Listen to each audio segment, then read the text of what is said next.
Shalom. I'm going to give all praises, honor, and glory to Yahweh Ba'ashim Yahweh Shai. And double honors to the elders and apostles. From Apostle Tahar on down. They do well. Peace, blessings to you brothers that's doing this work of truth and sincerity. To the hopeful elect. To the sincere sisters, I say Shalom. All right. So, news. As you can see, rapper PNB Rock fatally shot during robbery at Roscoe's Chicken and Waffles. If you guys know who this is a rapper that is from Philadelphia, from my city. Came up maybe 2016, 2017, around that time. He came up out of Philly, started on his rise. And he's been very popular in the music industry ever since. But, you know, just like all these other rappers, you know, they want to claim to live this life, drugs, killing, you know, being street niggas and, you know, being tough guys. And ultimately, it all leads them to the same place, man. Over the last few years, we've seen a surge in deaths in these rappers, man. And I believe that to be a sign, man. The Lord is showing you people that nobody is safe, all right? All your so-called celebrities who claim to be tough guys and claim to be invincible, they're all getting killed, man. They're all getting killed. They're all facing judgment. And ultimately, it's because what? And you may think that these people they are blessed because they were given riches and fame. And you think that they're blessed by God. Well, no, man. It's the contrary, man. They were blessed by Satan. You know, they obtained their riches ultimately through deceit, man. Through guile, through wickedness, man.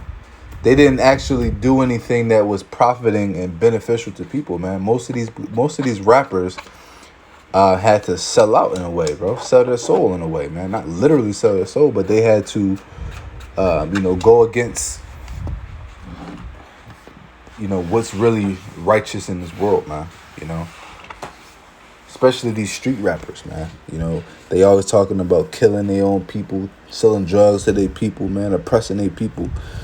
Then they get money and then they shit on and flex on their own people, man. And then try to turn around and do a stunt thinking that they for their people, man. All right. So it says he was fatally shot during a robbery at Roscoe's Chicken and Waffles.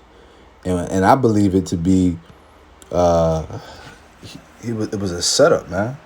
You know, I believe it to be somebody knew where he was at and set him up, man. Look, it says Rock 30, whose real name is Rakeem Allen, had been at the restaurant with his girlfriend, who posted a location tagged photo in a since deleted Instagram post. Look, his own woman got him killed, man, by posting a picture of him at a restaurant tagging the location, knowing this man is a celebrity and knowing that this man is a so-called street nigga, that I'm sure he got beef and shit with other people, man. And then if you're going to post the picture when you leave the location, man. Not when you're still there, man. Let that be a lesson to all you people, man. You want to tag in your location and what you're doing on social media. Actually wait until you leave the establishment or that location to post that. So people can't go there looking for you, man. Because people are crazy, bro.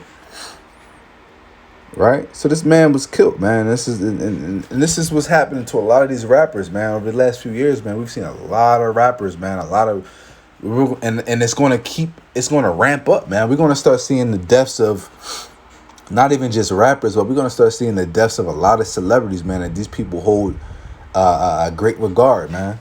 You know, big rappers. You know what I mean? Big celebrities, right? Like Will Smith, Kanye, Jay-Z, Beyonce. Don't be surprised if you start seeing these big celebrities dropping dead, man. Then that's going to be an omen to you people. Right? So let's get this. This is Matthew 26 and 52. Yahushua said, Then said unto Yahushua unto him, Put up again thy sword into its place, for all they that take the sword shall perish with the sword, man. And that's what these guys do, man. They live by the sword, bro. They always toting guns, talking about killing, shooting people, thinking that they bulletproof, man. Thinking that they above judgment ultimately, man. So you live by the sword, you die by the sword, man. As it also says in Revelation, he that killeth with the sword shall be killed with the sword, man.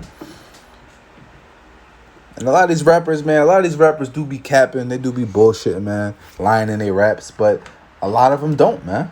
And even if a lot of these guys aren't actually the shooters, a lot of them I believe to be responsible for a lot of deaths of their own people in their neighborhoods, man. A lot of these rappers really be killing people, man. So you live by the sword, you die by the sword, bro. It's just that simple.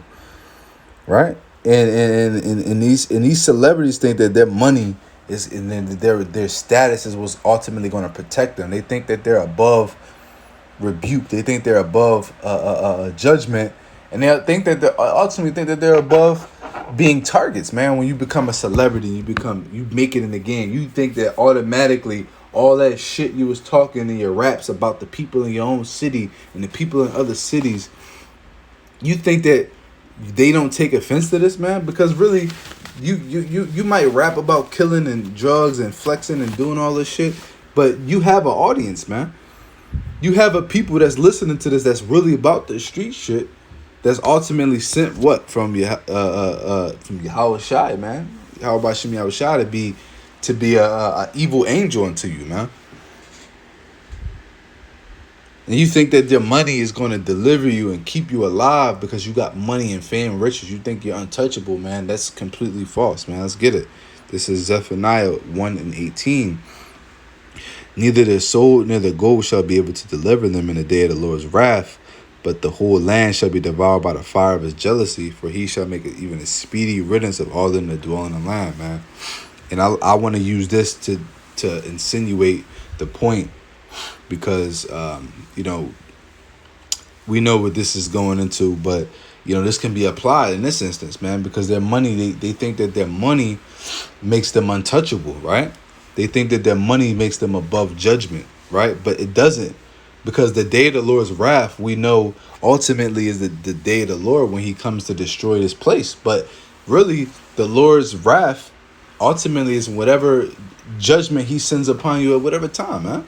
That's the day. That's the Lord's judgment, bro. The day of the Lord's judgment, if you will, right? Is whatever day that the Lord has set up for you to ultimately for your destruction and your death, man. That's why we can't be in a proud mind. We can't be in a proud mentality, because even us doing this work, we're not above rebuke. We're not above judgment, right? The Lord can very well kill us at any time, man. That's why you have to be. Every single day, we ought to be praying and thanking the Lord for another day, man. We need to be thanking the Lord for allowing us to make it to our destinations. Really, we need, like I said, I'm speaking to myself first. We need to start getting to the mindset of really just, praising the Lord for the little things, man. Just, eating a meal and not getting sick after it, waking up in the morning, making it through your day, man. Bro, because at the end of the day, man, the judgment of the Lord could come down at any moment, man. As it says, Sirach 5:7, make no tarry to turn to the Lord, man. Because in your security, the Lord's judgment and wrath could just come suddenly upon you, man, and destroy you. Right? So it's a scary thing to fall into the hands of the living power, man. That's why we ought to be on our P's and our Q's at all times, man. Constantly, in remembrance of the scriptures of the word, constantly meditating upon holy things, man. Constantly meditating upon the kingdom, because that's ultimately is going to keep you sharp between the ears, man. That's what's going to keep you focused. That's what's going to keep you sharp when you constantly think upon not only the kingdom, and the word, but you also think upon the Lord's judgment, man. Because it's good to have a healthy fear of the Lord. We shouldn't have a fear of anything else but the Lord, right? We shouldn't have a fear of the unknown. We shouldn't have a fear of death. We shouldn't have a fear of what can happen and what could happen. We should only have a fear in the Lord's judgment if we do wrong, you know. And it's good to have confidence and faith that as long as you feel as if you're pleasing the Lord and you're doing spiritual things and you're making sacrifices for the Lord,